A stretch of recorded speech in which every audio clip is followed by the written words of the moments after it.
Assalamualaikum warahmatullahi wabarakatuh. Baik, hari ini kita lanjutkan materi mengenai wewenang, delegasi, dan desentralisasi. Wewenang adalah hak untuk melakukan sesuatu atau memerintah orang lain untuk melakukan sesuatu untuk tujuan tertentu. Wewenang berbeda dengan kekuasaan atau power. Dalam hal ini, kekuasaan adalah kemampuan untuk melakukan sesuatu. Jadi, wewenang atau authority adalah hak untuk melakukan. Sedangkan power atau kekuasaan adalah kemampuan untuk melakukan hak tersebut. Di dalam manajemen, kita kenal ada beberapa sumber-sumber kekuasaan. Yang pertama adalah reward. Yang dimaksud di sini adalah kemampuan untuk memberikan reward dalam rangka melaksanakan kemampuan atau power tersebut. Reward power atau kekuasaan balas jasa ini dapat berupa gaji, upah, bonus, promosi, pujian, pengakuan, dan lainnya. Yang kedua adalah coercive power. Di sini adalah kekuasaan paksaan. Jadi, ketika seseorang itu melaksanakan tugasnya dalam kemampuan untuk melaksanakan sesuatu tersebut dengan cara paksaan. Jadi di sini ada kalanya diperlukan sanksi atau hukuman dalam rangka menjalankan tugasnya tersebut. Yang ketiga adalah expert power. Di sini adalah kemampuan karena seseorang itu memiliki keahlian atau kemampuan tertentu, misalnya dalam bidang-bidang tertentu, sehingga karena kemampuan tersebut maka orang bisa mengikuti apa yang diperintahkan. Yang keempat adalah referent power. Di sini adalah kemampuan karena seseorang memiliki kekuasaan berdasarkan simbol-simbol yang menyebabkan orang tersebut diikuti, misalnya karena karismatiknya, kewibawaannya, karena dihormati, sehingga orang lain akan meniru dan mengikuti tauladan atau yang dipandang baik dari orang tersebut. Yang kelima adalah legitimate power. Di sini adalah kekuasaan yang sah yang biasanya dalam organisasi ada dalam struktur-struktur organisasi. Di sini adalah kekuasaan formal. Jadi seseorang melakukan kekuasaannya atau powernya berdasarkan kekuasaan yang sah dalam organisasi tersebut, sehingga orang akan mengikuti apa yang diperintahkan kepadanya. Dari mana hak dan kekuasaan tersebut dapat dilihat berjalan, yaitu dapat dilihat dari perubahan perilaku dari orang-orang yang dipimpinnya atau diberi pengaruh. Apabila ada perubahan, maka dipandang bahwa hak dan kekuasaan tersebut berjalan, atau authority dan power tersebut dapat dilaksanakan.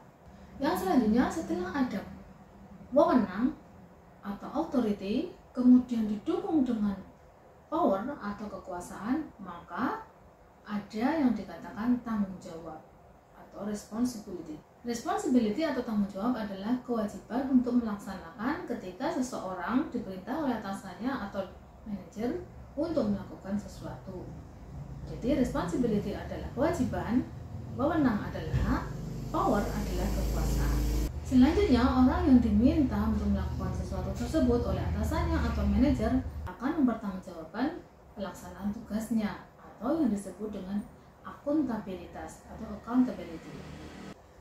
Nah, yang lain lagi saya singgung lagi di sini adalah influence atau pengaruh. Pengaruh adalah sebuah transaksi sosial dari seseorang ke orang lain atau seseorang ke kelompok atau kelompok ke orang lain untuk dibujuk untuk melakukan sesuatu. Sesuatu ini dianggap berjalan jika tercermin dari perubahan perilakunya. Maka itu disebut dengan pengaruh atau influence.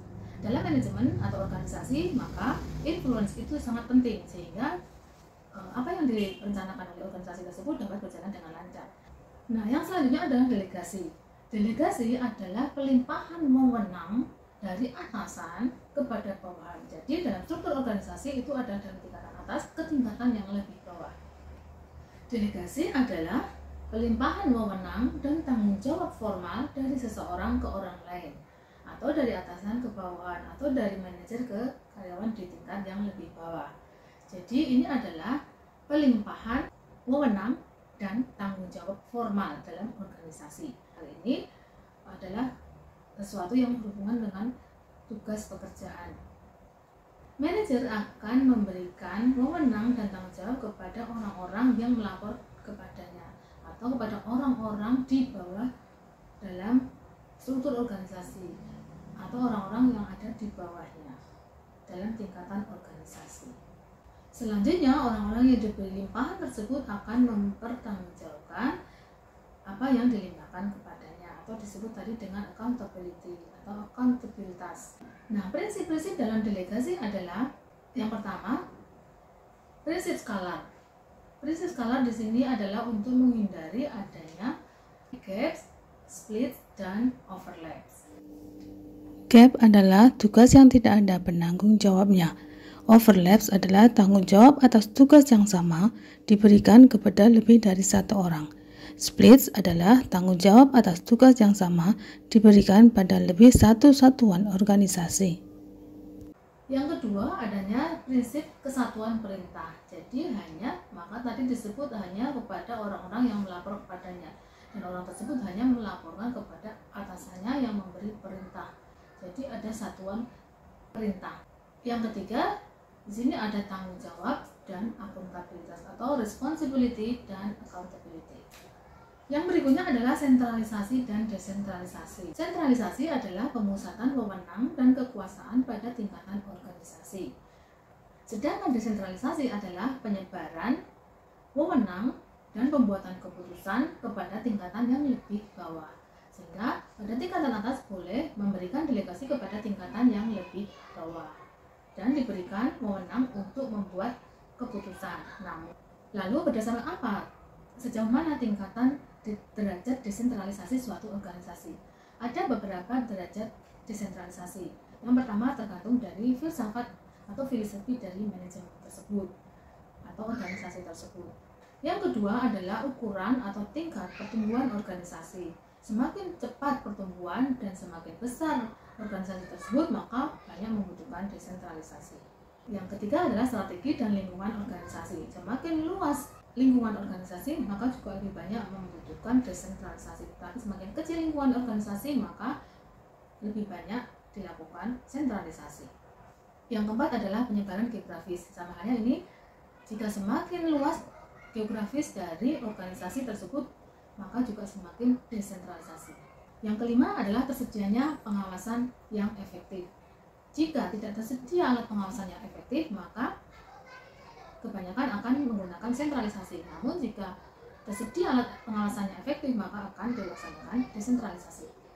Yang keenam adalah kualitas manajer. Jika tersedia atau banyak memiliki manajer-manajer yang berkualitas di tingkatan yang lebih bawah, maka bisa dilaksanakan desentralisasi. Namun jika sebaliknya, maka lebih baik menggunakan sentralisasi. Kemudian yang berikutnya adalah keanekaragaman produk dan jasa. Semakin beragam produk dan jasa yang ditawarkan, maka semakin lebih banyak menggunakan desentralisasi, sehingga menjadi lebih detail dan lebih pas, lebih memahami karena keberagaman dari jasa dan produknya. Namun jika jasa dan produknya itu mungkin atau sama, tidak bervariatif, maka lebih baik menggunakan sentralisasi. Dan karakteristik organisasi lainnya, sehingga dalam satu organisasi atau perusahaan atau lembaga, derajat sentralisasi maupun desentralisasi itu tidak bisa dipandang sama. Semua tergantung dari beberapa karakteristik yang sudah saya sebutkan tadi. Demikian pertemuan hari ini, semoga bermanfaat. Wassalamualaikum warahmatullahi wabarakatuh.